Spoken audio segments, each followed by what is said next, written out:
People have no chance to get their personal items out. They have no chance to call for help. And this is far away from most media outlets. You are amongst the very few journalists who have even seen this. European or American journalists who have even been here because people are afraid to come or it's too hard to come.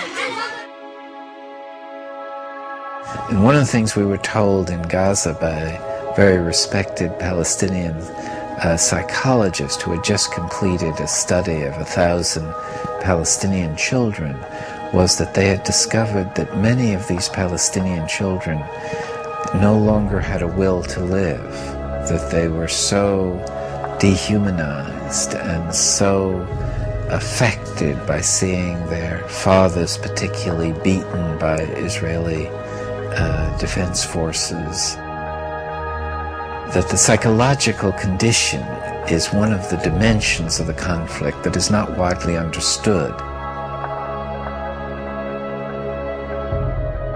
Palestinians called for an international observer force that would stop the violence, but this action was blocked by Israel.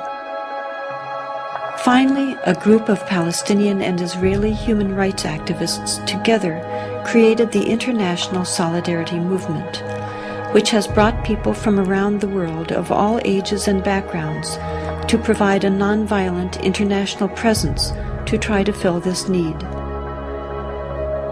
Rachel Corrie, a 23-year-old American student, went to Gaza to join in these efforts, sending back emails to her parents. I have been in Palestine for 2 weeks and 1 hour now, and I still have very few words to describe what I see. It is most difficult for me to think about what's going on here when I sit down to write back to the United States.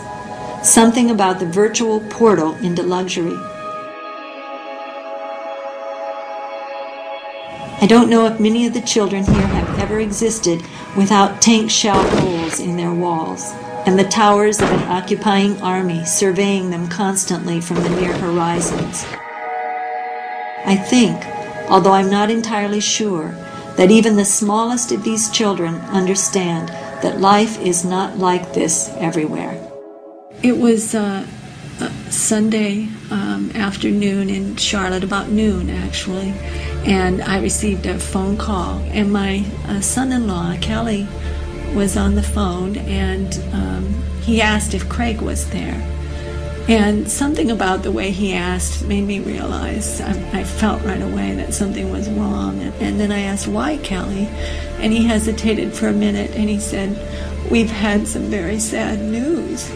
And then my daughter, Sarah, I could hear her in the background, and she got on the telephone, and she said, Mom, it's Rachel. And I think the first words out of my mouth then were, is she dead?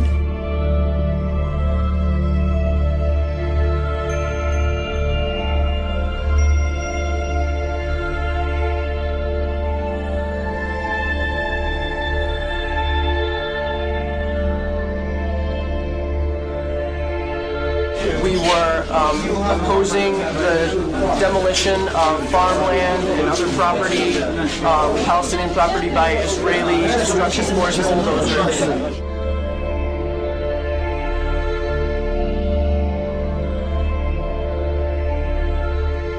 And the bulldozer drove up, and it kept going, and she tried to move back, but she couldn't move back, and she got caught underneath. She got caught underneath the bulldozer. Many other internationals began to surround the bulldozer and yell at it and tell us that there's somebody there, and it did not stop.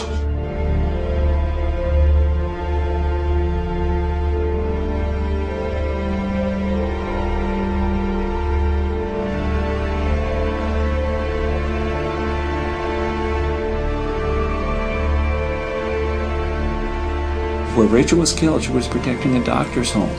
And that's important to realize. And the 3 children, his wife, she knew that family, and that doctor felt that Rachel was like a daughter to him. He bought that house. It was in the middle of a neighborhood. There were other rows of houses between his house and the border. Those other homes, those other streets were all destroyed, and now it was his turn. And I've had people say, well, she was in a war zone. And Cindy points out that war zone is people's neighborhoods. Those are children. I'm here for other children. I'm here because I care. I'm here because children everywhere are suffering, and because 40,000 people die each day from hunger. I'm here because those people are mostly children. We have got to understand that the poor are all around us and we're ignoring them. We have got to understand that these deaths are preventable. We have got to understand that people in third world countries think and care and smile and cry just like us. We have got to understand that they are us. We are them. My dream is to stop hunger by the year 2000. My dream is to give the poor a chance. My dream is to save the 40,000 people who die each day. My dream can and will come true if we all look into the future and see the light that shines there.